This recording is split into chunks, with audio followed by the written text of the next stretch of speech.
Hey, Magic fans.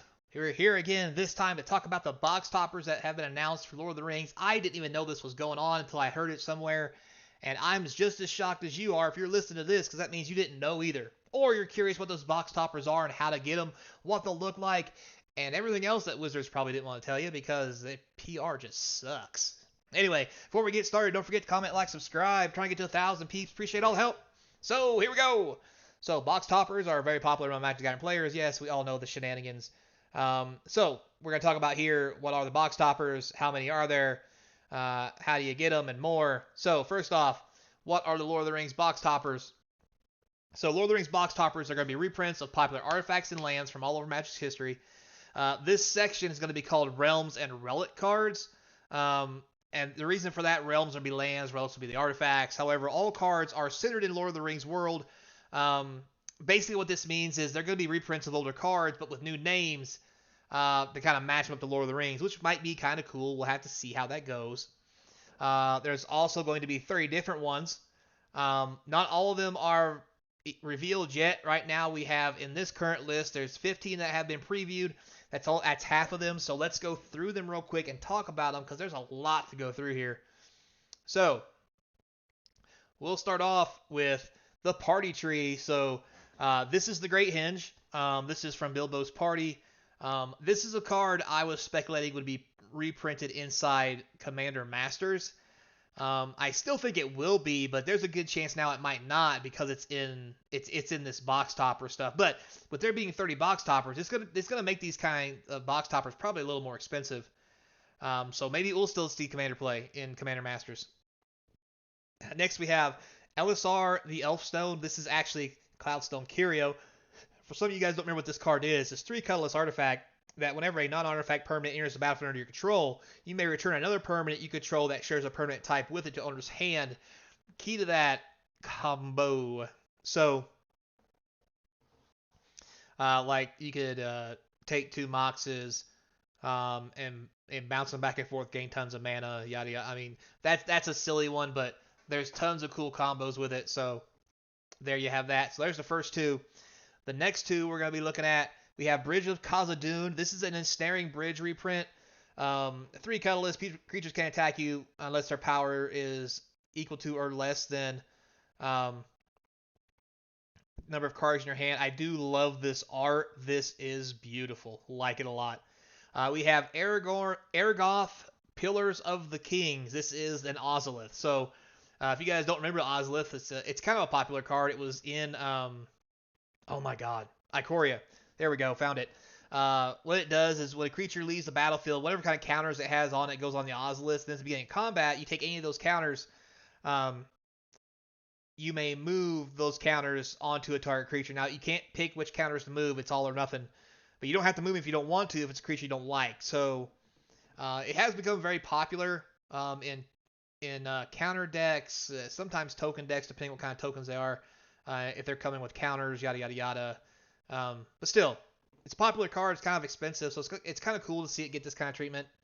But Next, we're running up. We have the 3 Rings of the Elven Kings, also known as the Rings of Brighthearth. So for 3 colorless, the Rings of Brighthearth, whenever you activate an ability, if it isn't a mana ability, you may pay 2 colorless. If you do, copy the ability. You may choose new targets. This card was very pricey, and people liked it a lot, but it's been reprinted a lot lately, which has really dropped the price down to like $2-3 range. So this is really not that expensive of a card, and probably won't be moving forward. So yeah, next, we have the Mortal Knife. This is the Shadow Spear. 1 colorless artifact that gives +1/+1 lifelink and trample. Permanents you control have hexproof. Permanents your opponents control lose hexproof and disrupt end of turn. Equips for 2. Powerful card, goes in every deck. When it was in standard, it's just everywhere. But yeah, not a bad card. So far, we've looked at 6 cards. Other than Ensnaring Bridge and Great Henge, none of them really powerhouses that have affected the formats in big deals that would really raise an eyebrow. However, as we go down a little further, we get Balin's Tomb, aka the Ancient Tomb. That's right, this is an Ancient Tomb reprint. Hello, just sexy. Tap for 2 colorless, deals 2 damage to you. This this card is pretty beyond pretty. It's pretty, so pretty. Um, Man, I want this card. As much as I hate to say that, it's just cool. So yeah, again, another Ancient Tomb reprint. The card's got up to around close to $100. It's been edging down a little bit. It started to go back up again, so this reprint, I feel like I knock it down around 50, I think. Um, we'll have to wait and see. Next, we have the Borrowed Downs, which is just Bojuka Bojuka Bog. Oh man, let's go for a Bojuka Jog. Dun, dun, dun, dun, dun, dun, dun, dun, dun. Sounds like an 80s jazzercise. Anyway, sorry, moving on. So, enters the battlefield tap. When it does, you exile target player's graveyard, and then when when you get to use it, it actually taps for a black mana. So, pretty good card. Um, Not a real big player these days. I mean, people use it, but it's been reprinted a couple times. It's not real expensive, but this is going to be a sexy version, which probably worth a little bit of money. So it's kind of cool to see it. Then we have, that's right, Isengard, Saruman's Fortress, the Seiju who shelters all. So this card took a downturn here lately, but it's been going back up. Enters battlefield tap, you tap, pay 2 life, add a colorless. If the mana is spent on an instant sorcery card, it can't be countered. Real big in the older formats. I think this card is probably going to be kind of pricey because only 1 or 2 of these are ever in any deck, and it's just kind of cool. Yeah, Isengard schlong. Anyway, sorry. And then we have Paths of the Dead. This is a reprint of Cavern of Souls, and I couldn't think of a better way to reprint this card.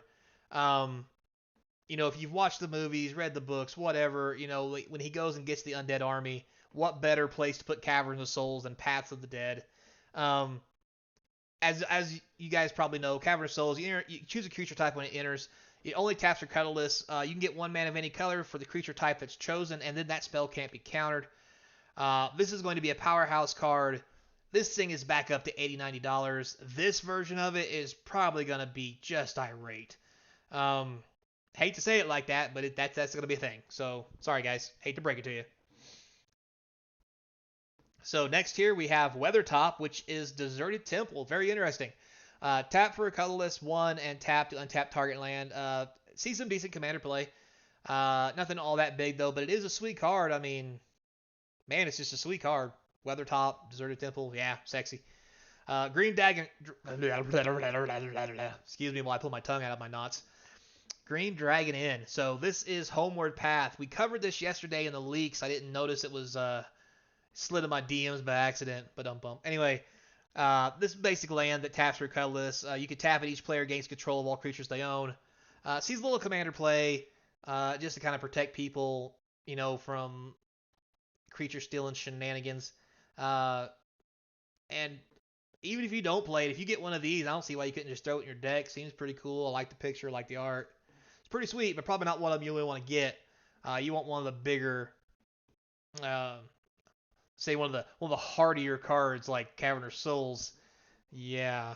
Anyway, next we have Dolar Moth. This is Minamo School at Water's Edge. So this is a reprint from Kamigawa. Legendary land, taps for a blue and tap, untap target legendary permanent. Again, not the best thing in the world. But the art on this thing, hands down, beautiful. Love this card. Next we have the Valley of Goroth, which is a Wasteland reprint. Sweet card. We need more Wastelands. Taps for colorless, tap, sacrifice it, destroy target non-basic land. This is going to be a powerhouse and probably a very wanted card. Not as much as some of the other ones, but it will be mid to high tier, I would definitely say. And then finally, the last of the 15 is... That's right, Fangorn Forest, which is cool, but it's Yavimaya, Cradle of Growth. Each land's a forest in addition to other types. The thing's like $3 or $4 right now in Modern Horizons 2. I don't see this going for much more than that. This also makes me think Urgborg is going to be one of the cards. So I wouldn't be surprised to see that bad boy pop off. That would be kind of cool. Urborg price has been going up a lot lately. So getting a reprint of that would probably be one of the more premium cards. So that'd be kind of cool. Maybe Urborg, like a Mountain Doom, or maybe a Valakut Mount Doom. Man, tell me down below which one you think it might be. I think Valakut and Mountain Doom both might be in this. But anyway, so there's those 15. Where do you find them? Well, here's a list of where they're at. How do you get your box toppers? Well, so like this. Uh, by buying any Tales of Middle Earth booster box, it does say, though, not quite. There are 4 different booster boxes that you can get, but Jumpstart box doesn't come with a box topper. So, as usual, only set, draft, and collector. Might as well be commander. Anyway, set, draft, and collector boxes will all have box toppers, as you can see here. Now, with that being said, when you open one of the 3 sealed boxes, you'll find a special booster inside. It will contain one of the 30 possible box toppers. Each will have its regular foil treatment. So no matter which of the 3 boosters you pick, you are getting a foil Realms and Legends card.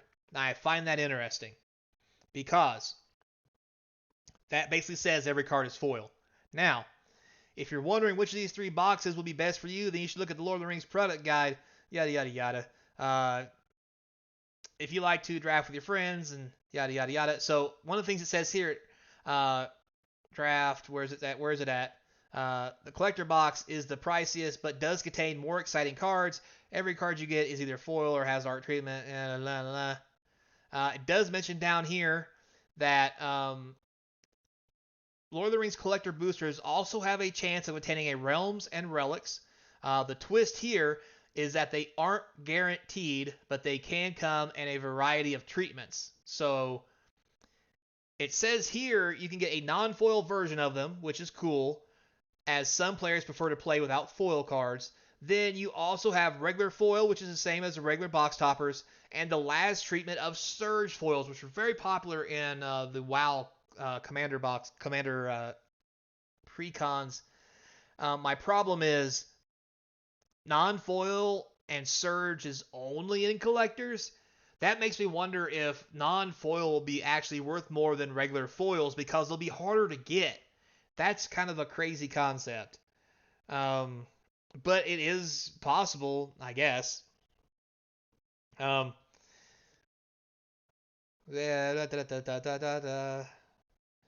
and it just tells you some more stuff. Yeah. So there you have it, guys. Very interesting feedback, very interesting comments, very interesting conclusion about being non-foils and collector boxes. But at the end of the day, it is what it is, and we'll have to see what it be. Oh, God. Anyway, so until next time, be kind. And don't forget, I hope to see you across from the game table, because I'll definitely be doing a pre-release of this bad boy. Yeah. It's so confusing. Why can't I just put good box toppers and everything? It's just, ugh.